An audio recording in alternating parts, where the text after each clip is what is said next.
दोस्तों, जो टॉपिक आज मैं आपको बताने जा रहा हूं वो है नॉन वायलेंट कम्युनिकेशन। जैसा कि शब्द ही कहता है कि भाई हिंसा मत करिए, बातचीत के अंदर थोड़ा अहिंसावादी रहिए। अब लोग कहते हैं कि कम्युनिकेशन में कैसे हिंसा होती है। निश्चित ही होती है, आप भी जानते हैं। और आप अपने आप से पूछिए कि क्या कम्युनिकेशन में आप वायलेंट हो जाते हैं। जब भी हम वायलेंस की बात करते हैं तो हम हार्म या तो खुद को पहुंचाते हैं या दूसरे को पहुंचाते हैं। हम जिस तरीके से कम्युनिकेट करते हैं दोस्तों, खुद से और दूसरों से, उसको एक बार के लिए ऑब्जर्व करिए और अपने आप से पूरी ईमानदारी से पूछिए कि क्या आप जब भी बातचीत कर रहे हैं तो कंपैशन में करते हैं या नहीं करते हैं। हम इस तरीके से भी बोल सकते हैं, अरे भाई हम गलती करेंगे तो खुद को भी प्रताड़ित करेंगे और दूसरा गलती करेगा तो उसको भी प्रताड़ित करेंगे।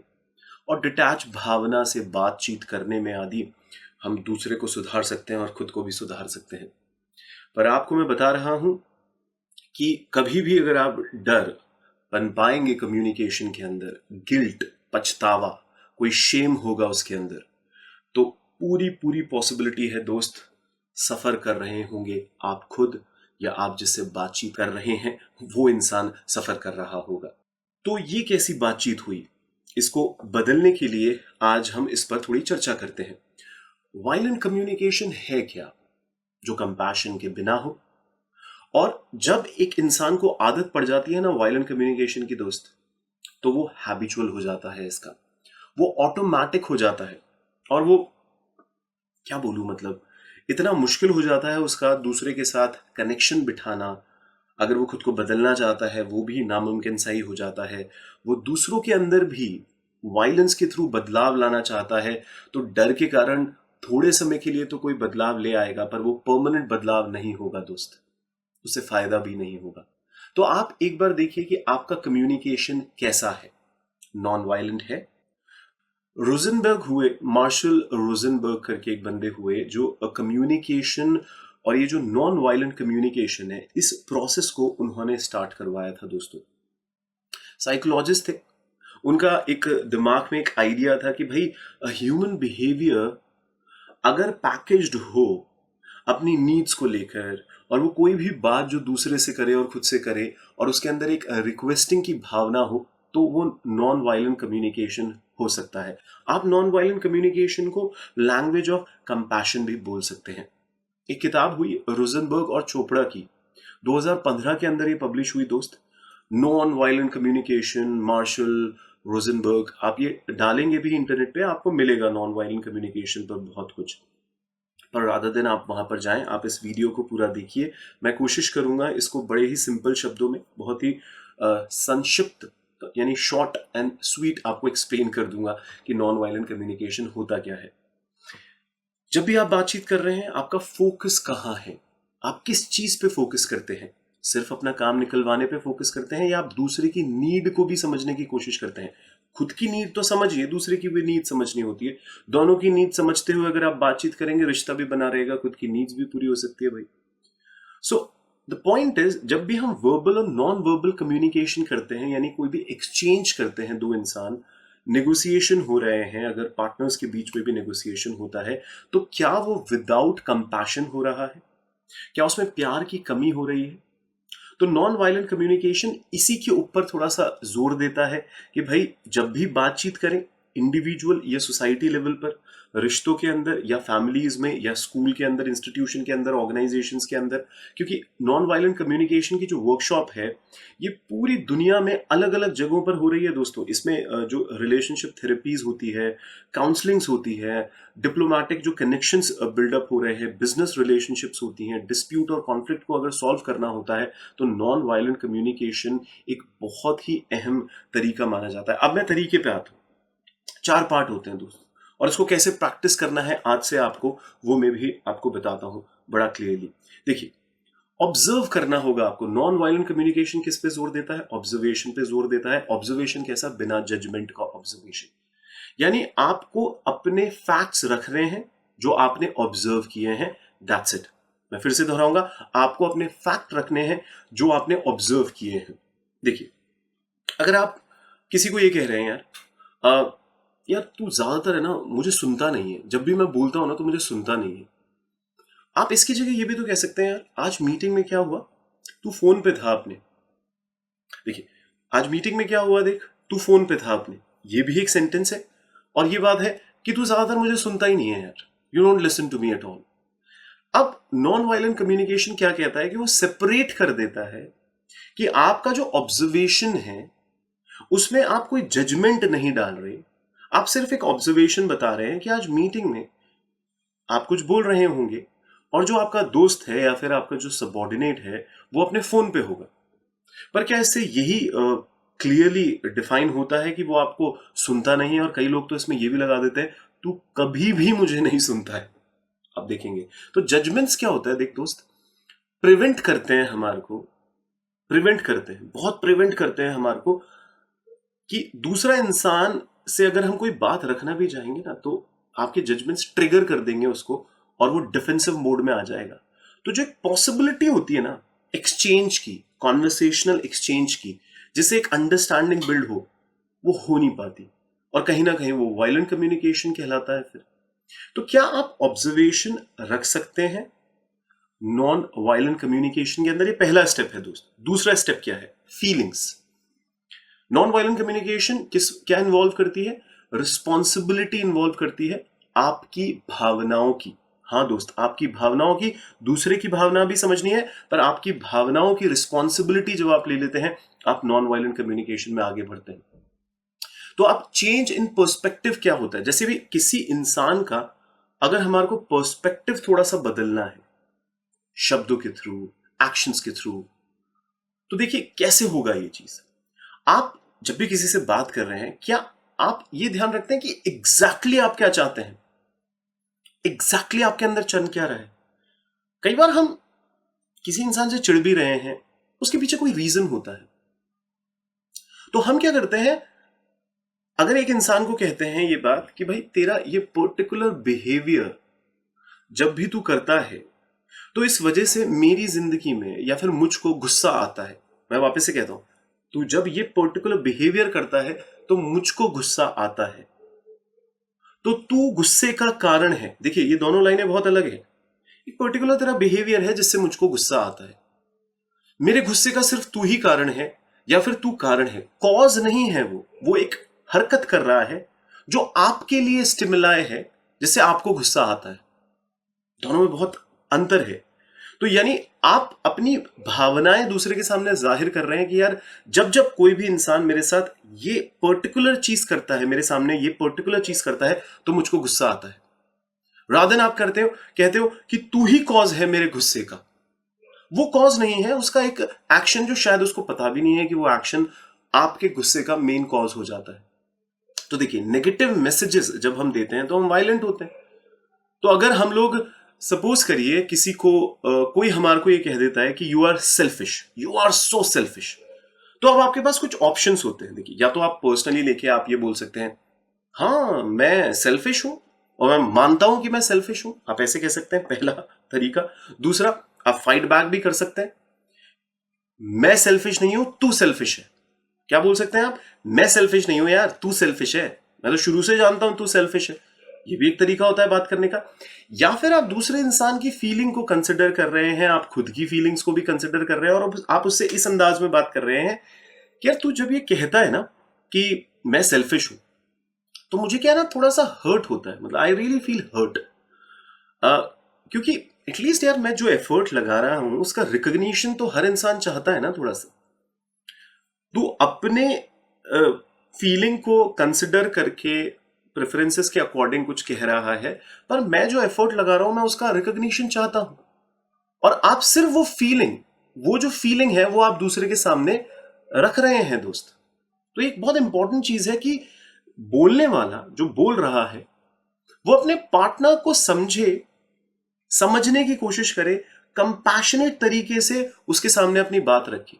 तो जैसे ही आप खुद की फीलिंग समझते हैं, दूसरे की फीलिंग समझते हैं, तो आप दूसरे से ये भी कहते हैं कि यार तेरे को हर्ट हो रहा है क्या, बिकॉज तू जो जिस चीज को कंसिडर करता है, तू जिस चीज को प्रेफरेंस दे रहा है, वो शायद सुना नहीं जा रहा, या तू जो चाहता है वो पर्टिकुलर चीज हो नहीं पा रही है। तो आप समझने की कोशिश करते हैं कि दूसरे की फीलिंग क्या है। देखिए, जब आप ऐसे बातचीत करेंगे ना दोस्त, करके देखिए, चालू करिए। मैं आपको कुछ अभी एक्शंस भी बताऊंगा किस तरीके से चालू किया जाता है ये प्रोसेस। जब आप इस तरीके से चालू करेंगे बातचीत, मैं निश्चित कह रहा हूं, एक ओपन स्पेस बनता है कॉन्वर्सेशन का। आप दूसरे इंसान के सामने एक्सप्रेस कर पाते हो अपनी अंडरलाइंग नीड्स, आपकी जरूरतें आप एक्सप्लेन कर पाते हो। वो बहुत जरूरी है यार। देखिए, जब दो लोग बातचीत कर रहे हैं और वो सिर्फ रिएक्ट कर रहे हैं एक दूसरे की बातों पर, तो आप नॉन वायलेंट कम्युनिकेशन कैसे कर सकते हैं?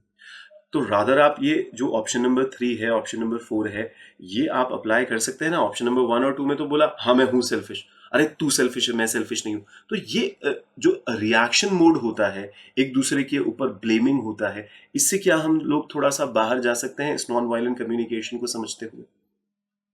तो देखिए, एक इंडिविजुअल तब बहुत पावरफुल हो जाता है जब वो पूरी रिस्पॉन्सिबिलिटी लेता है ऑप्शन नंबर 3 और ऑप्शन नंबर 4 चॉइसेस की, कि भाई मैं इंटरैक्ट करूंगा पर कंपैशन में करूंगा। कोई मुझ पे आरोप भी लगा रहा है तो मैं उसको ट्रिगर मान के एकदम से रिएक्ट नहीं करूंगा। मैं समझूंगा, क्योंकि मैंने चूज किया है कि मैं नॉन वायलेंट कम्युनिकेशन करता हूं। और मैं जब भी कॉन्वर्सेशन करूंगा अपने पार्टनर से, तो मैं खुद की नीड समझूंगा, मैं उसकी भी नीड समझूंगा, मैं खुद की फीलिंग समझूंगा, मैं उसकी भी फीलिंग समझूंगा, मैं ऑब्जर्व करूंगा, रादर देन मैं जजमेंट पास कर दूंगा कि भैया तू सेल्फिश है, तेरे को पता नहीं है तू सेल्फिश है।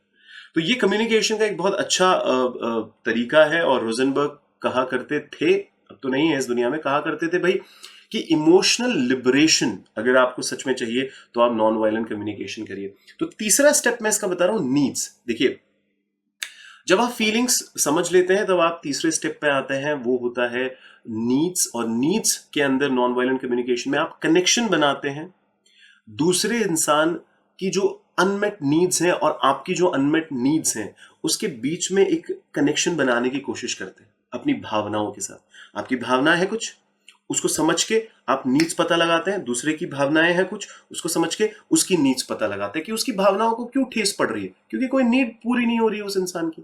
देखिए, नीड्स क्या होती हैं, कोई ऐसा नहीं होता कि जो सेल्फिश होता है उसी की नीड्स होती है। बहुत कॉमन और फंडामेंटल चीज है ना हर हर ह्यूमन बीइंग की। आप जब ये किताब भी पढ़ेंगे चोपड़ा और रोजनबर्ग की, जो 2015 के अंदर पब्लिश हुई है, आपको बड़ा क्लियरली इसके अंदर समझ में आता है। और वैसे तो मैं आपको कह रहा हूं कि ये वीडियो अपने आप में कंप्लीट वीडियो है, आप इसको ध्यान से सुन रहे हैं तो आप ये बेसिक समझ रहे हैं। इसके साथ नोट्स भी हैं, आप उस नोट से भी गो थ्रू हो सकते हैं। तो जो फीलिंग्स हैं उसको एक्सप्रेस करना तो जरूरी है ना, कि भैया मेरी फीलिंग्स मीट नहीं हो रही हैं, मेरे अंदर एंगर फ्रस्ट्रेशन आ रहा है। तो ये एक इंडिकेटर है कि मेरी कुछ ज़रूरतें हैं, और अगर वो ज़रूरतें पूरी हो जाएंगी तो मैं प्यार महसूस करूंगा, एक एक्सेप्टेंस महसूस करूंगा। वो मेरे अंदर हो नहीं पा रहा है तो मैं अनफुलफिल्ड महसूस कर रहा हूँ। तो जो थर्ड स्टेप है नॉन वायलेंट कम्युनिकेशन का, इसको समझने की कोशिश करिए। देखिए, बहुत ज़रूरी है। बिकॉज मैं लोगों से जब भी इसकी वर्कशॉप भी कराता हूँ, मैं नॉन वायलेंट कम्युनिकेशन अपने कम्युनिकेशन प्रोग्राम के अंदर बड़ा इसके वर्कशॉप के अंदर ये काम करवाता हूँ कि लोग आपस में बात करें और हम उसको ऑब्जर्व करके देखें कि कोई इंसान क्या ऑब्जर्व कर रहा है अपनी बातचीत के अंदर, जो उसके शब्दों को यूज। और देखिए, शब्दों से भी ज्यादा इंपॉर्टेंट मैं हमेशा से लोगों को कहता हूँ कि आपके इंटेंशंस क्या है, क्या कंपैशन इंटेंशन है आपका, core intention. Compassion core intention होगा ना सर, जजमेंट अपने आप ही नहीं आएगी।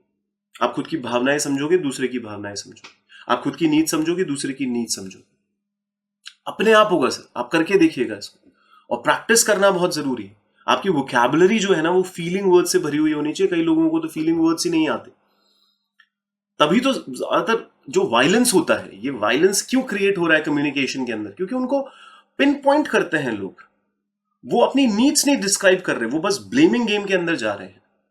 तो ये बहुत जरूरी है। और चौथा जो इसका स्टेप है, वो मैं सबसे महत्वपूर्ण मानता हूं कि आप जब भी बातचीत करिए, रिक्वेस्ट मोड में क्यों नहीं करते हैं सर, डिमांडिंग वे में क्यों करते हैं हम लोग। नॉन वायलेंट कम्युनिकेशन क्या है, देखिए फाइनल स्टेप है नॉन वायलेंट कम्युनिकेशन का, वो ये कहता है कि भाई स्पेसिफिकली डुएबल रिक्वेस्ट करिए दूसरे इंसान से। क्या करना है, आपको स्पेसिफिक रहना है और बड़ा डुएबल रिक्वेस्ट करना है दूसरे इंसान से, कि भाई हम एक रिक्वेस्टिंग मोड में दूसरे इंसान से अपनी नीड बता रहे हैं कि भाई अगर ये हो जाए तो आई जस्ट रियली वॉन्ट, क्योंकि इसकी वजह से, ये ना होने के कारण मेरी फीलिंग्स को आहत हो रहा है, और ये मेरा ऑब्जर्वेशन है।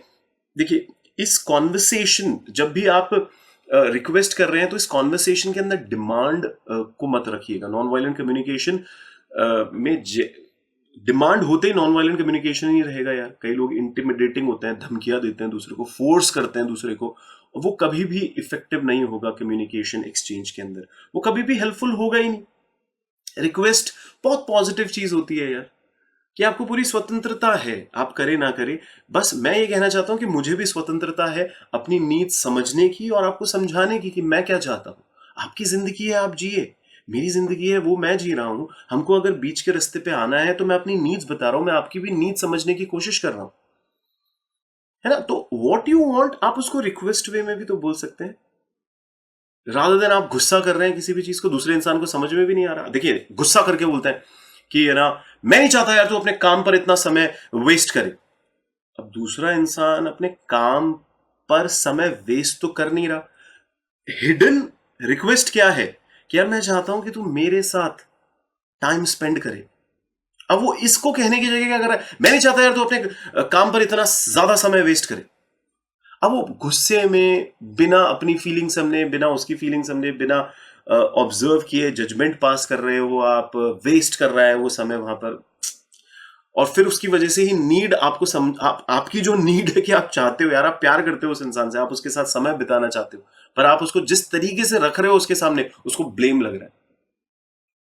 तो हमेशा देखिए, कोशिश करिए कि सेपरेट करिए ना, जो डिमांड कर रहे हो, मुझे नहीं पता, बस तेरे को मेरे साथ समय बिताना है, उसको आप रिक्वेस्टिंग वे में भी तो कर सकते हो। दूसरे इंसान को समझा सकते हो ना कि आपकी फीलिंग क्या है, आपकी नीड्स क्या है, और दूसरे को स्वतंत्रता दीजिए ना। वो अपनी बात भी तो रखेगा, वो अपनी चीज भी तो रखेगा। और यही तो रोजनबर्ग अपने हर कॉन्वर्सेशन कम्युनिकेशन के अंदर बिल्डअप करते हैं कि भाई वायलेंस ना आए यार बातचीत करने में, आपकी रिक्वेस्ट जो है वो क्लियर हो, और जो आप रिक्वेस्ट कर रहे हो उसके अंदर आपकी नीड्स भी क्लियर हो, क्या करना चाह रहे हो आप, है ना। तो दोनों तरफ से होता है यार, ये रेसिप्रोकल होता है। ऐसा नहीं कि एक तरफ ही आप अपनी अपनी सोच लो, मेरी नीड्स मेरी फीलिंग्स है, मेरी रिक्वेस्ट, दूसरे इंसान की ना फीलिंग ना उसकी आप है ना नीड समझ रहे हो, और ना आप उसकी रिक्वेस्ट को सुनने की कोशिश कर रहे हो। तो दो पार्ट में इसको डिवाइड किया जाता है। एक तो हम कहते हैं ऑनेस्टली आप इन चारों कंपोनेंट को यूज करके एक्सप्रेस करते हो, और दूसरे पार्ट में आप रिसीव करते हो एम्पैथेटिकली। हाँ दोस्त, उसके जूतों में पैर रख के आप महसूस करते हो, और इन चारों कंपोनेंट को लगा के रिसीव भी करते हो। जब आप ये दोनों करते हो ना दोस्त, तभी नॉन वायलेंट कम्युनिकेशन होता है। क्योंकि नॉन वायलेंट कम्युनिकेशन कोई वन वे प्रोसेस तो है नहीं कि बस आपने कह दिया और दूसरे ने मान लिया। तो देखिए, जितने लोग भी यहां पर बैठे हैं और मुझे सुन रहे हैं बहुत ध्यान से, मैं आप सबसे गुजारिश करूंगा कि प्लीज आप इस पर प्रैक्टिस करना चालू करिए, क्योंकि कोई भी बात सिर्फ बातों से तो फायदा नहीं होगा ना। तो नॉन वायलेंट कम्युनिकेशन क्या है, एक एक सेट ऑफ फॉर्मूला ही तो है, ये 4 स्टेप का formula. Observation, feelings, needs, request, है ना। इन 4 स्टेप्स को अगर आप अभी नहीं समझे हैं तो आप ये जो रिकॉर्डिंग है इसको वापस भी देख सकते हैं, और आप इसको समझने की कोशिश करिए। और अब जो मैं एक्टिविटी बता रहा हूं उसको आप बहुत ध्यान से करिएगा। देखिए, एक एक करके हम लोग एक्टिविटी पे काम करते हैं। पहली जो एक्टिविटी मैं आपको दे रहा हूं वो है लिसनिंग एक्यूरेटली। आपको लिसन करना है, आपको ध्यान से सुनना है दोस्त। अब ध्यान से सुनना है तो इसके लिए जो वर्कशीट है आप उसको डाउनलोड करिए पहले तो, और अपनी लिसनिंग स्किल्स को आप इंप्रूव करिए। Listening skills is so important. और हम लोग एक्चुअली है ना लिसनिंग करते ही नहीं है, क्योंकि हम लिसनिंग करते नहीं है तो हम दूसरे की भावनाओं को समझते नहीं। अब यार, दूसरों की भावनाओं को आप कब समझोगे, जब आप ध्यान से दूसरे इंसान को सुनोगे। अब लोग सुन ही नहीं रहे दूसरे इंसान को। सो दिस तो ये जो आपने शीट खोली है, आप इसमें देख पा रहे हैं कि भाई इस शीट के अंदर बड़ा स्टेप बाय स्टेप इस बात को एक्सप्लेन कर रखा है। पहला जो पॉइंट है इसके अंदर वो बड़ा क्लियरली बोला है, स्टेप इनटू देयर शूज। आप दूसरों के जूतों में पैर रख के महसूस करिए कि उस पर क्या गुजरती है। आप किसी भी रिश्ते के अंदर हैं, आप उस पर काम करना चाहते हैं, आप उसका पॉइंट ऑफ व्यू समझिए ना। आप एक बार महसूस करिए आप वो बन गए हैं, आप उनको अपने अंदर डाल लें एक बार के लिए और महसूस करिए, है ना, जितना आप कर सकते हैं। एम्पथाइज करिए उनके पर्सपेक्टिव को। दूसरा, आपको क्या स्टेप लेना है, फैक्ट। आपको उनके इंटरप्रिटेशंस को समझने की कोशिश करना है, सिर्फ अपने इंटरप्रिटेशन को ही नहीं, उनके इंटरप्रिटेशन को, है ना। आप खुद के इंटरप्रिटेशन को भी समझिए उसके इंटरप्रिटेशन को भी समझिए। डायलॉग्स पे रिफ्लेक्ट कर रहे हैं ना, पहले आप बोल रहे हैं, फिर आप उसके जूतों में पैर रख के सुन भी रहे हैं। दोनों लेवल पे आपको रिफ्लेक्ट करना है डायलॉग्स पे। और एक कॉन्शियस एफर्ट होता है ना यार, जिसमें आप इंटरप्रिटेशंस को समझने की कोशिश करते हैं कि भैया कोई अजम्पशंस लगाए बिना मैं समझने की कोशिश करूं। तीसरा पॉइंट क्या है इसका, फुल अटेंशन दीजिएगा सर बातचीत करते वक्त। दिमाग में अगर आपके 50 चीजें चल रही हो, प्री कॉन्सीव नोशंस चल रहे हैं, पहले ही फिल्टर लगा के बैठे, पहले ही जज करके बैठे हैं किसी इंसान को, आप कैसे सुन पाओगे यार उसको, आप कैसे अटेंशन लगा पाओगे। हर चीज को साइड में रख के, जो कई बार हमारे दिमाग में परेशानी लाती है, जैसे ठंड बहुत है, किसी के साथ खड़े होकर बातचीत कर रहे हो, आप ठंड में अटके हुए हो, आप उसकी बातचीत ध्यान से नहीं सुन पा रहे। तो अगर आप सुन नहीं भी पा रहे या आप कोई बात समझ नहीं पा रहे, क्या आप उससे क्वेश्चन पूछ सकते हो कि क्या मैंने तुम्हें सही समझा है, मैं बताता हूं मैंने क्या समझा है, एक बार तुम ध्यान से सुन के मुझे बताओ कि जो मैंने समझा है वो क्या सही समझा है। ये फुल अटेंशन का तरीका होता है दोस्त। चौथा क्या है, क्लैरिफाई करिए ना उसको, जैसे मैंने अभी आपको बताया, आप एफर्ट लगाइए, क्लैरिफाई करिए उसको, आपके इमोशंस, मैंने जो बोला ना वो बहुत जरूरी है कि हम अपनी नीड्स बताएं उसको, ध्यान से सुने उसको और समझने की कोशिश करें, फिर उसको बताएं कि यार मैं ये समझा हूं, क्या सही समझा हूं, है ना। आपने जो बताया है आप उसके मुंह से पूछिए कि भैया तुमने सुन लिया ढंग से, तुम बताओ मुझे कि तुमने क्या समझा जो मैंने कहा उससे। तो ये क्या है, ये पहला पॉइंट है, इसको आप बिल्कुल अपनी लाइफ में लगाइए दोस्त। क्योंकि मैं देखिए ज्यादातर लोगों को कह रहा हूं कि why they are not able to communicate properly in a non violent communication, because कई बार सिखा दिया जाता है यार, ये तो सब थ्योरी है ना, कई बार सिखा दिया जाता है पर वो अपनी लाइफ में उतार नहीं पाते। कॉन्फ्लिक्ट रिजोल्यूशन के अंदर बहुत ये काम आती है। तो नॉन वायलेंट कम्युनिकेशन का जो सेकंड हमने एक्शन दिया है, आप उस शीट को डाउनलोड कर लीजिए, उसमें non violent communication conflict resolution situations में कैसे हेल्पफुल करता है, आप उसको देखिए, एक बार के लिए चेक करिए। वो कॉन्फ्लिक्ट रिजोल्यूशन की जो चेकलिस्ट है उसको ट्रैक करिए। मैं सब चीजें आपको एक्सप्लेन नहीं करूंगा यहाँ पर, बिकॉज ये जो शीट्स हैं ये इतनी तरीके से बनाई गई हैं कि इसमें सारे के सारे एक्सप्लेनेशन दे रखे हैं। तीसरी जो शीट आपको मिलेगी वो anger exit and re entry routines मिलेंगे आपको वर्कशीट के। एंगर देखिए एक बहुत खतरनाक इमोशन है जिसकी वजह से ही सारे वायलेंस होते हैं, और होता क्या है, और ये ब्लॉक कर देता है दोस्त कंपैशन को, बार बार मैं कहता हूं ब्लॉक करता है। सबसे ज्यादा जो लोग परेशान रहते हैं वो इसी वजह से तो रहते हैं, वापस से री एंट्री कर लेता है, वापस से री एंट्री कर लेता है। इस पर इस शीट को थोड़ा देखिएगा, है ना। और पसंद नहीं आई एम वेरी सॉरी, अगर आपको समझ में नहीं आए तो आप मुझसे पूछ सकते हैं, है ना। तो you can easily ask me और you can ask from the team also. चौथा जो शीट है इसके अंदर वो ट्रैप है टू अवॉइड। देखिए कोई भी इंसान एक सक्सेसफुल बनना चाहता है कम्युनिकेशन के, तो बहुत सारे ट्रैप्स आते हैं बीच बीच में। जो कॉमन ट्रैप आते हैं ना, वो आपको कई बार इमोशनली लोड कर देते हैं आपके कॉन्वर्सेशन को, वो लिबरेट नहीं कर पाते आपको, है ना। तो जब आप इस शीट को करेंगे और बहुत ध्यान से समझेंगे तो जो डिफिकल्ट कॉन्वर्सेशंस हैं उसमें आपको बहुत मदद मिलेगी। पांचवी शीट हम आपको दे रहे हैं वो है आई स्टेटमेंट की। देखिए वाइटल कंपोनेंट होता है नॉन वायलेंट कम्युनिकेशन का ये आई यूज करना। तो जब आप अपनी फीलिंग्स दूसरे के सामने रखते हैं, रिस्पॉन्सिबिलिटी लेते हैं अपनी नीड्स और फीलिंग्स की, ये वर्कशीट आपको बहुत काम आएगी उसके अंदर, है ना। तो आप पांचों शीट्स को देखिए, इसको अपनी लाइफ में उतारिए। कोई भी दिक्कत आती है तो आप हमसे बात करिए, we are always with you.